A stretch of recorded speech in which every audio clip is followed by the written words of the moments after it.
On today's show, I am joined by fan favorite Tyler Jones for part one of a two-part conversation ahead of the NBA draft. We are less than 48 hours away from the Hawks sitting at number one overall in that draft. We're getting all of that and more coming up.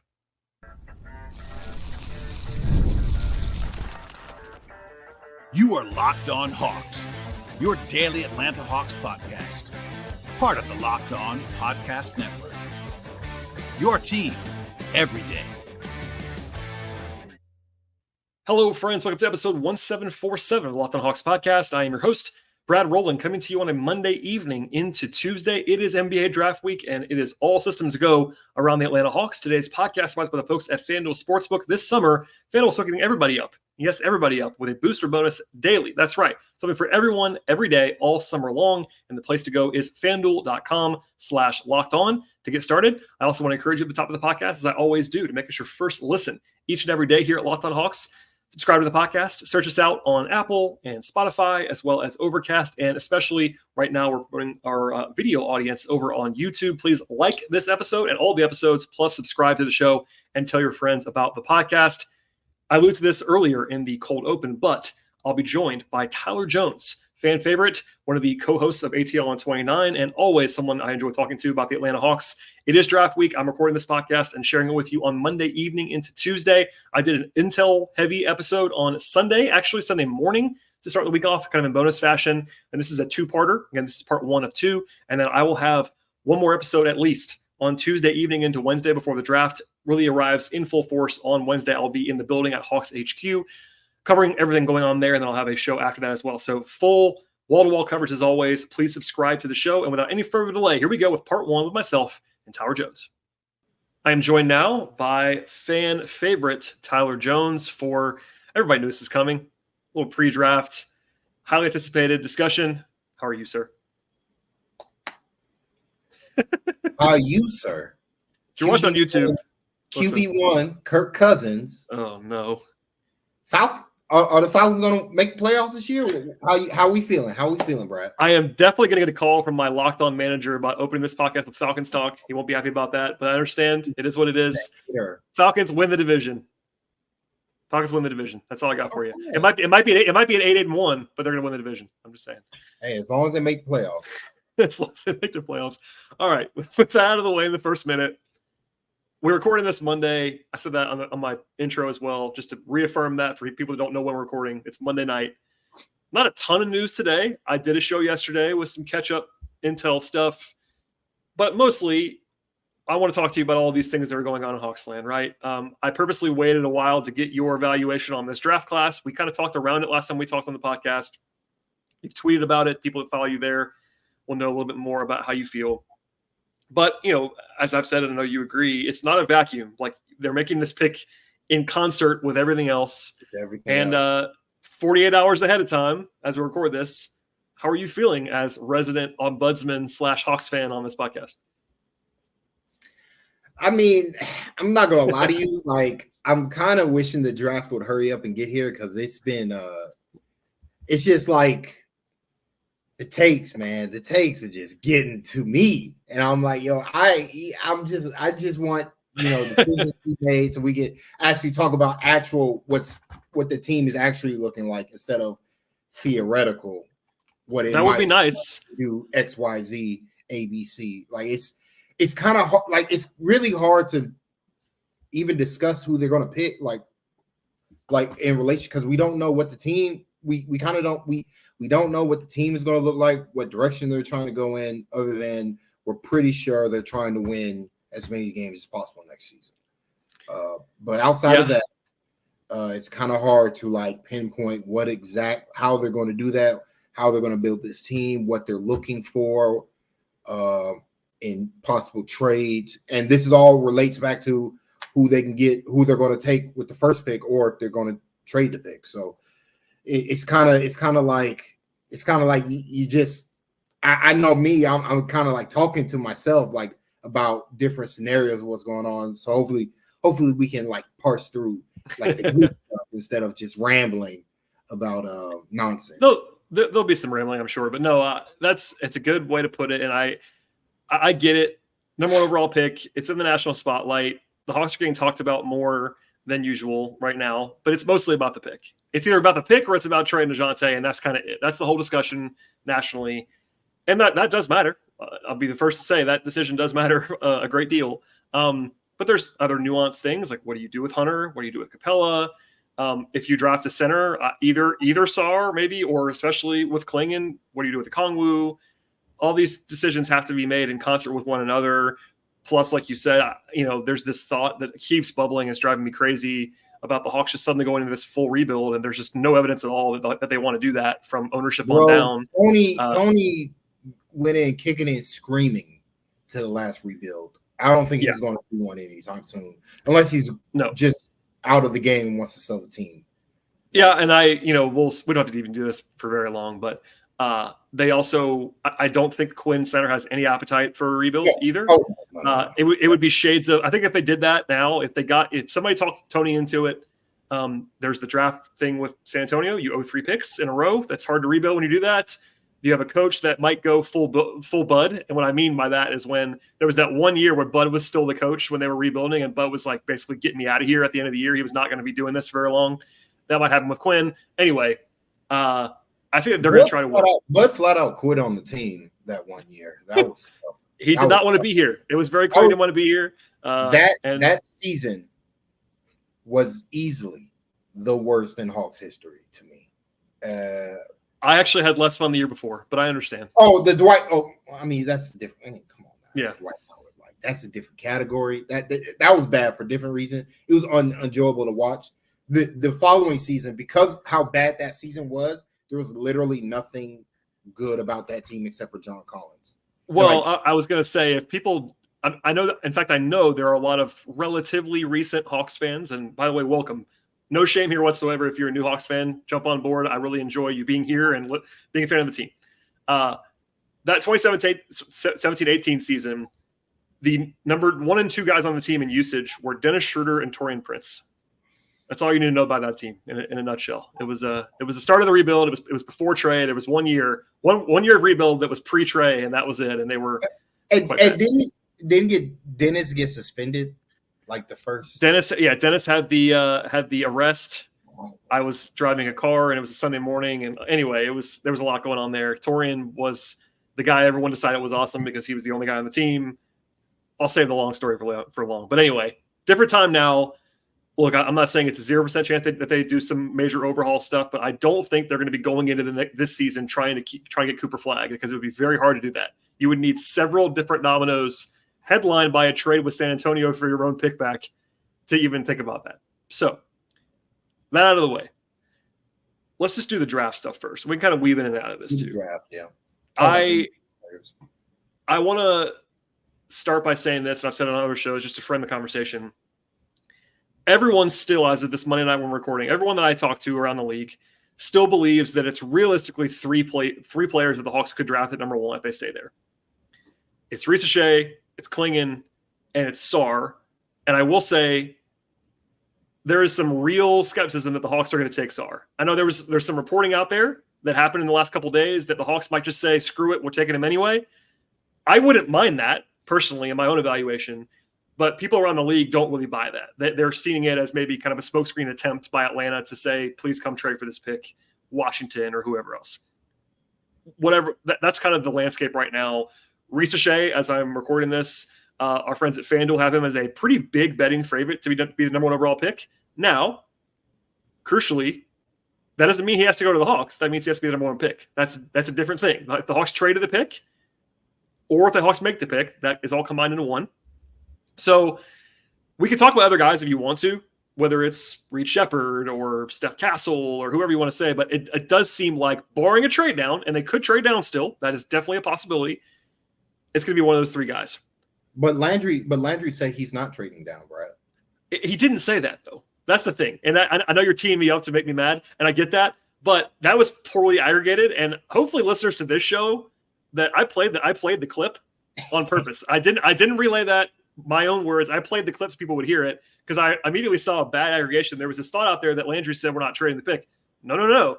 All he said was, as of today, we're like prepared, or whatever word he used, to pick number 1 overall. We are PR speak ready. Planning to, or whatever it was. And it's like, yeah, he has to say that. and by the way, it was maybe true, but that became Landry Fields says Hawks will pick number one. It's like, that is not what he said. Folks, that's not what he said. I have to give it to Landry, though. Like, he is incredible at saying absolutely nothing. And so he is an artist. Always lead when you say nothing like that so often, unless you're used to how he talks, it can lead to misaggregation. Like, because he's not using clear language, right? Like, he's not just saying, I'm going to do this or that. He's hedging, which is what he should do. I mean, right. But I have poked fun at Landry plenty for him saying nothing, even in moments when he could say something. I've made because he but this time around, and I've said this before, but no GM is saying anything in that interview. 2 weeks before the draft, whatever it was, a week and a half before the draft, number one pick. No one is giving you good content. No one. It wouldn't matter who it was. It could be Daryl Morey. It could be the most engaged GM in the world. He's not going to say, "Oh, well, we really love Alex Sarr because of this, this, and this." He's not going to say that. No one's going to say that. I thought he slipped up not mentioning AJ Griffin, but we can talk about that. I mean, granted, on 18 on 29, Kevin kind of pushed back on that, but like, to me, I found it very interesting. I was standing by Kevin. Yeah, I think that was a good exchange. People should be listening to 18 on 29, by the way, where Tyler is a regular. Listen to that show, and I especially that conversation. You got to keep up with the lore, guys. Come on.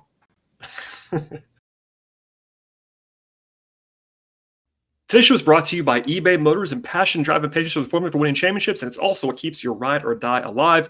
eBay Motors has everything you need to maintain your vehicle and also level it up to peak performance. They have exhaust kits, they have roof racks, superchargers, LED headlights, and much, much more. Whether you're into speed, power, or style, eBay Motors has you covered across the board. They have over 122 million parts for your number one ride or die, and you will always find exactly what you're looking for with the folks at eBay Motors. And also with eBay Guaranteed Fit, your part is guaranteed to fit your ride the first time, every time, or your money's coming back to you, because with eBay Motors, you are burning rubber but also you are not at all burning any kind of cash with all the parts that you need at the price that you're looking for. It's easy to turn your car into the MVP that you are looking for and bring home that win that you are seeking. Keep your ride or die alive right now at ebaymotors.com. One more time, the place to go is ebaymotors.com. eBay Guaranteed Fit is only available to U.S. customers. Eligible items only. Exclusions apply.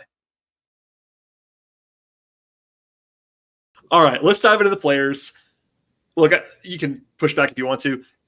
Anyone that follows you on Twitter knows this. I'm going to estimated that you are on the Donovan Clingan camp based on what you have said on Twitter. Is that accurate? Clean Kong, baby. 2024, 2025. Let's go. So let's frame it through there. So there's a little bit of reporting. Brian Windhorst, in fact, who I trust. Brian's a good reporter. He said today he's hearing basically that he'll be surprised if the Hawks take Clingan at 1, which is something I've not necessarily surprised, but there has been a feeling all along that the Hawks like Clingan, but also they're not like in love to take him at number 1 if they don't have to. Maybe they will in the end of the day. I'm not ruling it out, but there's this kind of weird conversation happening about like, we love Clingan except for not enough to take him at 1 in this bad draft. That aside, that doesn't. This part right here makes no sense to me. But yeah. Go ahead. Well, I'm just saying it's out there. I'm not saying it makes sense because I tend to agree with you. If he's your guy, he's your guy. You just you take your guy. But and look, I don't have him number 1. I think you do based on our conversations. Absolutely. But I have always said if you have him number 1, you just got to take it. You don't have to get that cute. You can trade the pick, sure, but if you're taking a guy at number 1, take the player that's number 1 on your board. That's the way it should be. You're Clingan pilled. I made fun of you about that before. I don't think you're wrong, but you are all in. So what is the pitch for you about Donovan Clingan being the number 1 pick or the guy the Hawks end up with on Wednesday? The pitch is pretty simple. On a per minute basis, he's pretty much, if he's not the best player, if he wasn't the best player in college basketball the last 2 seasons now, he was up there on a per minute basis. That, of course, is the hook with Clingan is, can he play more than 24 plus minutes a night? And I actually think he can. I remember when I tweeted earlier in the process that Clingan might just be a 24-minute center. That was before I watched any of the games. But I tweeted that based on the fact that he only played he's only played like 1,300 minutes. He did not play as much as a guy normally would play. That's that good at college level. Yeah, and what I didn't know was that, and this is why it's good to have good to follow along and learn more stuff about Clingan. One, his freshman year was the COVID the year before was the COVID season, and he was just way out of shape. Like he had gotten way out of shape. He had to work himself into shape. That's why he didn't play as much, even though like when he played, he was absolutely dominant. And like Kevin Pelton had him number one on his stats projections, or like either up there alongside like Wemby and all, like in a deep draft. Like Clingan was right there with these guys. And there was real lottery buzz with Clingan last year in a deeper draft. So like, and then he came back the following season, and while he didn't play as much as you would want, like he just got a lot better. Like he doubled his assist rate and decreased his turnover rate. He halved his turnover rate at the same time, and like was still the dominant center, dominant defensive presence for the best team in college basketball. While also, and I found this very important, the thing to me that separates Clingan from even like somebody like Derek Lively, who's shown to be a very good player in this league, is that he maintained a high usage. Like he had a 25% usage on the best offense in college basketball last year. And if you watch the games, it makes sense. UConn, they run an egalitarian offense, but Clingan makes a lot of reads, and they trust him with the ball, both as a passer and as a scorer. Like they would give, and they didn't have many games that were close, but when teams went on runs and they need to get a bucket, they go to Clingan, just because he had the size advantage, and you knew on the post up he'd get a good possession out of it. That, and to me, like his offense separates him from somebody. Like to me personally, his offense combined with his elite rebounding, which for whatever reason, rebounding is just not discussed. I tried to, particularly like total rebound. Like if you get a center that can protect the rim and be an elite rebounder at the same time on offense and defense, there are not really that many of those guys like who play a lot. Like flat out, it's not easy to block shots and get rebounds. You're usually picking and choosing one or the other. Capella, as we've seen through the years, as his athleticism has gone, he challenges less and less shots at the rim. Not to say he's not still a good defensive big, but like it's just you got to pick your spots. Clingan picks his spots, but because he's so freaking huge, with 9'7" standing reach, 7'7" wingspan, he can contest shots, actually block them, or he can contest without fouling, by the way, and still be in positive rebounding position where he's boxing his man out at the same time. There's just not that many centers that can do that, like period in the game today. And all those that can do it are the elite defensive players in this league. And like to me, like my pitch for Clingan is the defense plus the offense. Defense, quite frankly, is like you're just not going to get a guy this size, through trade or free agency. Like you're just not who's like a real basketball player. Like he's not a tall guy. Like he's not a big guy playing basketball. He's a basketball player who happens to be big. Like especially on the offensive end, so much of what he does on offense reminds me of Marc Gasol, like late Marc Gasol, or what Andrew Bogut brought to the Warriors when he was 29 years old. When Marc Gasol was like 28, 29 years old, Clingan is doing this stuff at 20. Like that, the ability, the reads that he's making off these DHOs is not something I'm used to seeing from a center this young. Like these are like he's playing, they're running the offense through him. It's kind of, I'm not comparing him to Jokic. I'm just saying the skill level of I can process the game as a point center. Now, I'm not saying that's what his role will be in the NBA level, but I'm saying just the ability to do that at any level is impressive. Centers don't play like this anymore, Brad. And I look at how Quinn wants this team to play. The Hawks, like he wants his centers to be able to do this stuff. He wants his centers to make reads, to make decisions, to take the decision load off of his guards so that they're not having to make every read, every action, every decision. If the Hawks truly want to change the way they play, to me, I'm like Clingan more than anybody else in this draft class is going to help improve their defense because I just think he's just a better, like at this stage of their careers. I think honestly, Clingan is probably a more impactful defender than Capella. He's not a smarter defender. Capella experience means a lot, and like there's stuff Clingan's going to have to learn through experience. But I'm just saying, overall, through an 82 game season, I just find myself looking at Clingan, and I'm like, he's just going to be better. He's just bigger. He's just going to contest. He's just going to be able to contest more shots in a way Capella no longer can. Like the potential to get somebody who's as good as 2021 Clint Capella defensively. To me, I'm like, I can't pass that up if I'm the Hawks. Your defense has been so bad. You have to improve the floor of. You got to raise the floor of your defense, and like nobody else, like even more so than Alex Sarr, who we're going to talk about in a second. Mm-hmm.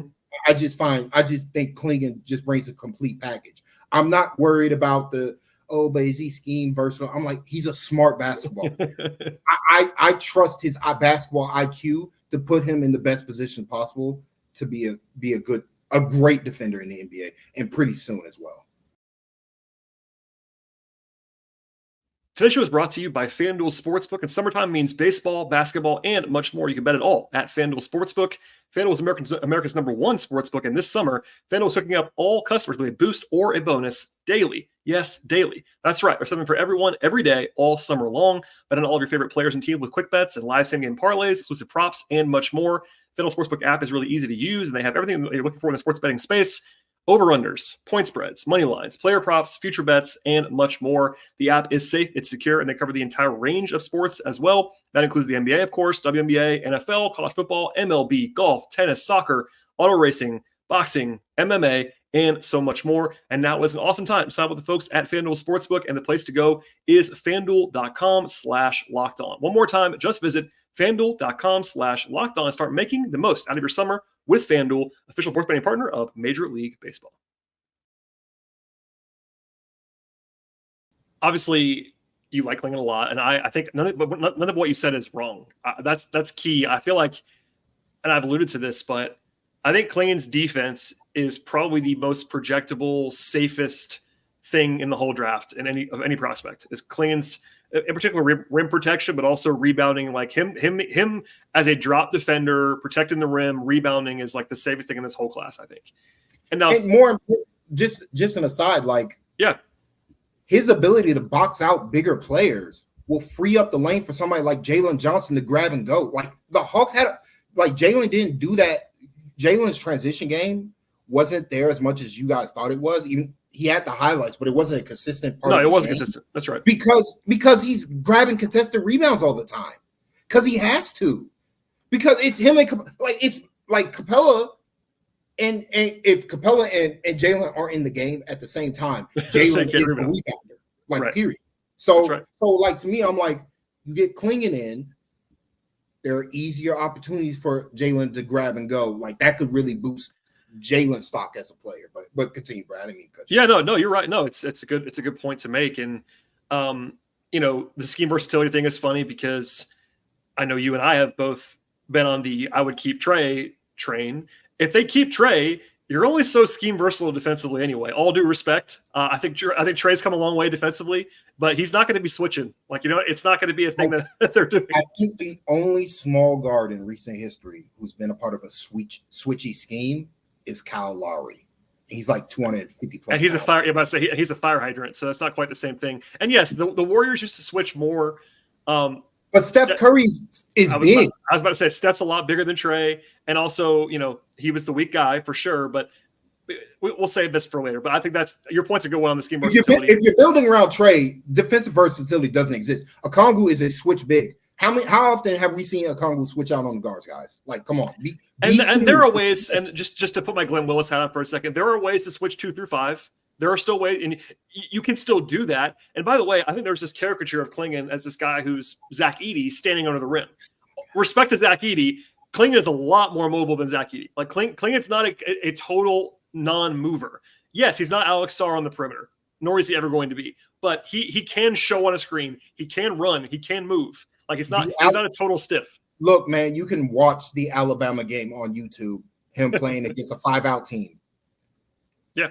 He was good that game. He shut the paint down, And if Alabama didn't make every contested 3-pointer they took, they would have won by like 30 instead of 16. Like they still blew them out. Here's another thing with Clingan, like beyond like the metrics, like box score plus minus, like he's over 15. Like that's just for an underclassman. That's the true elite category. No, and by the way, to your point, he's number 2. You mentioned Kevin Pelton earlier. Kevin does these fantastic, like really appreciated translations, and only Reed Sheppard has a better stat projection than Clingan in this class. We're going to talk about Reed. Reed Sheppard shot 50% from 3 this year, which is the biggest part of that, in addition to steal rate. Anyway, so Clingan's, the translations are great there. Defensively, I think you and I are pretty much in agreement. There is a little bit of room, and I think you would even acknowledge this. Like, he's going to be really good defensively. There is room between that and what he could be defensively, which is like top 5 defender in the league. I don't know if he's going to get there. That does matter. Like, really good versus elite is a difference that does matter at this point in the draft, I would argue. Absolutely. Like, because you mentioned Capella 2021, different player, but I have argued that he was the second best defender in the league that year. It's absolutely that. If Clingan is that, then I think he's pretty clearly the number 1 pick in this class. You can't project that as like a median. I think he can get there, which is notable to me. The other side is, I know you like his offense more than everybody else seems to.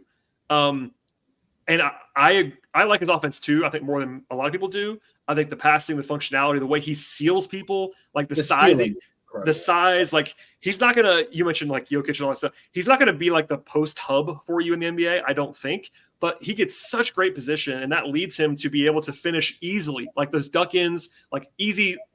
I say easy. It's easy offense. It is easy. He makes it easy versus like it being easy, because he's so big and he positions so well, and he is skilled. Like, you know, as much as I love Clint's finishing is not a strength at this point in time, right? And we all joke about that. It's true. Now add a lot more touch and add, you know, you mentioned the standing reach, the 7'7" wingspan. He could just drop the ball in. It's not a difficult thing. I don't personally care about the 3-point shooting. I know that's like an area that people are thinking about might happen. And look, maybe it does, but that's a bonus for me. It's not a have to have it. But is part of that why you like him more than the rest, because you like his offense more? It seems the offensive rebounding is incredible from him. Like, the numbers are great. Guys, his freshman year, he had a 19% offensive rebounding rate. I can't describe how ridiculous that is. It was 13% when he was playing real minutes, but still, just to have the talent to do that as a freshman and then back it up as a sophomore. He only did 13% last year. Like that's elite. Like that's Mitchell Robinson. Yeah, he has the second. Just to give you a stat, he has the second best offensive rebound rate in Big East history for his career, and the Big East has been going for a long time. What I don't understand, what I don't get is like, it's because Andre Drummond ruined rebounding for everybody. Like he just did. He ruined the rebounding discourse because he's an actually crap rebounder because he doesn't box out. And so like when he's on the floor, like his team isn't actually a great rebounding team on defense. Offensively, he's a good rebounder, but he doesn't finish. He doesn't make the proper decisions. What excites me about Clingan as an offensive rebounder is he doesn't force the issue. He's just bigger. Like if he's in position, he's just going to lay it in because he has real touch with both hands, by the way. But if he's not in position, he'll just pass it out and reset the offense. Yep. Or he'll pass it out to an open shooter, like Al Horford used to do for Kyle Korver back in the day. I know, shout out to Kyle, but like, that there's value in that. This is stuff the Hawks have not had since Al Horford left, period. I've not had. Well, and also the screen. I mean, we've mentioned he's a great screen setter, which every guard, whether it's Trey or not, I think it's going to be Trey. But even if it's not Trey, he makes every guard better with the screen setting. He knows how to set screens. He's not rushed. He's in control of that. And look, I don't think he's going to be a star on offense like that. But I think he doesn't have to be. He doesn't. Well, and that's fine. What you say, I mean, I think that might be where we diverge a little. Is that I have a hard time seeing that, and that's fine. Like, I don't think we agree though that he doesn't necessarily need it to return real value here. No, he doesn't need because if he just does the little things well, the screen setting, the rebounding, the finishing with the rim, those 3 things alone makes him a valuable offensive player, even if it's not maybe going to blow you away as far as like a average 25 points a game kind of thing. Like maybe he could do that if they wanted him to, but like I don't know. I watched Marc Gasol and Mike Conley be near contention every year, running their offense together, running their two-man game. I feel like Trey and Clingan could produce something very similar with higher upside, just because I think Clingan has more scoring juice than Marc Gasol did at the same age of their career. And like Mark eventually developed the jumper. Like Marc Gasol wasn't this jump shooting center until later in his career. Yeah. I'm not saying, it's one of those things, but it's like, it was never that important to his game. Like, his game was, he was a valuable offensive player because of his screening, passing, basketball IQ. Like it's kind of similar. It's kind of similar to Horford. They're different players, but Marc Gasol's best defensive years were before he started to shoot. Yep. Like he shot later in his career out of necessity, kind of like as he lost a step offense. Same as Al. Like Al's peak was that time with the Hawks. He wasn't shooting back then. He was shooting mid-rangers a little bit, but you know what I mean? Like he became much more like the last few years, like Al Horford on offense is mostly a screen setter and a 3-point shooter. That's what he is. One of the best catch and shoot 3-point shooters in the game. It's wild. But yeah, I mean, it's the Marc Gasol thing is interesting. Like that's a comp I haven't heard a ton other than I know you told me that offline, and we're doing it again online. That's a lofty comparison. Marc Gasol was LNBA 2 or 3 times. Like he was a defensive player of the year. That's a heck of a. But it's the combination of size and skill level, and like not the vertical pop you expect from a center, but like just a good player who plays with his like thinks the game. And that I feel like the Hawks don't have enough of that type of energy on their team. Like only Trey, truth be told, really thinks the game at a higher level. And I feel like Clingan could help take some of that pressure off of Trey if they're keeping Trey. So if they're keeping Trey is certainly part of this discussion as well.